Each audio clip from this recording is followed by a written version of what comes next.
All right, Nick. So Houston's Texans second round pick, Jalen Pitre, the safety out of Baylor, has been making some noise this past week. What do you have on this?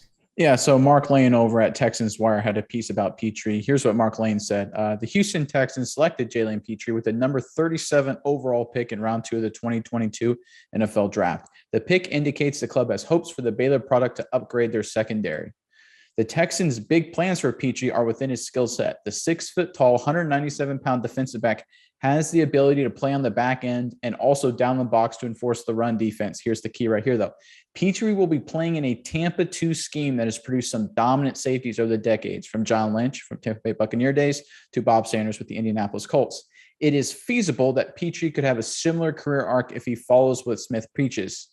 To Pichi's credit, he was quoted as saying, "I'm just trying to take it a day at a time. I want to show up and like Coach Lovie Smith said, just be a professional every day. I feel like if you look too far ahead, you'll start to trip over the things in front of you." All right, Miles, this is a high comparisons for the young rookie out of Pitre. What do you think of Houston and Jalen Pitre right now? I think Pitre is a very intriguing product. One thing I was reading per PFF, some of his biggest attributes are his nose for the ball. He flies around the field regularly, hunts down the ball carrier, and he's very agile. He makes blockers miss, and he's very good in short area quickness. He can make the move to get somewhere very quickly. But another thing I liked about him is he uses, and this might not be the best term to describe it, but a sense of reckless abandonment when he goes to tackle guys. He lays his body out on the line. So even though he's 5'11", 6 foot tall, he might not necessarily be the tallest corner, but he's not like small, I would say.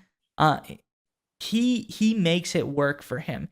He will launch at somebody and do anything he can to make the play, and that's what I liked about him. Also, I liked the fact that in college he was a Jim Thorpe semifinalist, which is a pretty big deal. Shows his safety acumen, if you will. But I like him. I like the fit, and I like that they pair him with other potential rookie superstar defensive back, Derek Stingley, and the Texans as well. So they're really looking into the secondary as a big investment.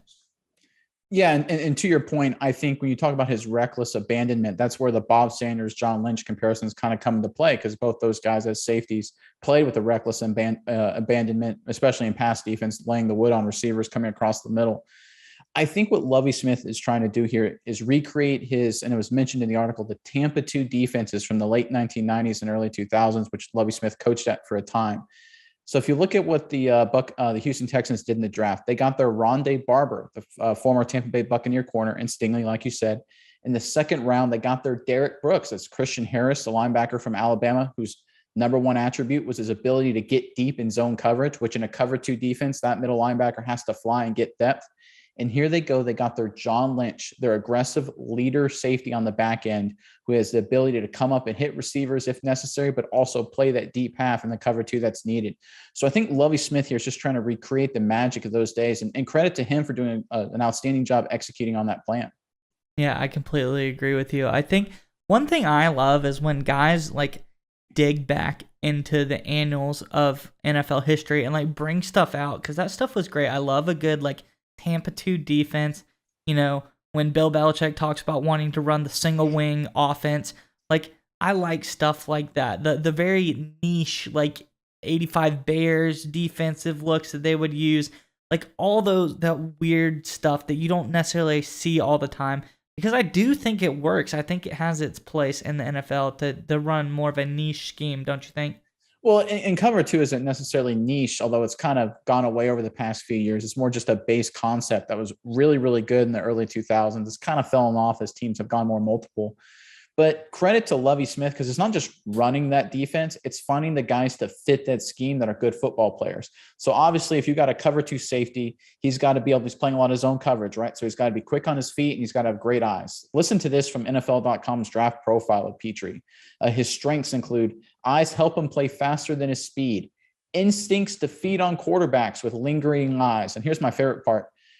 Played the star position at Baylor, requiring quick processing.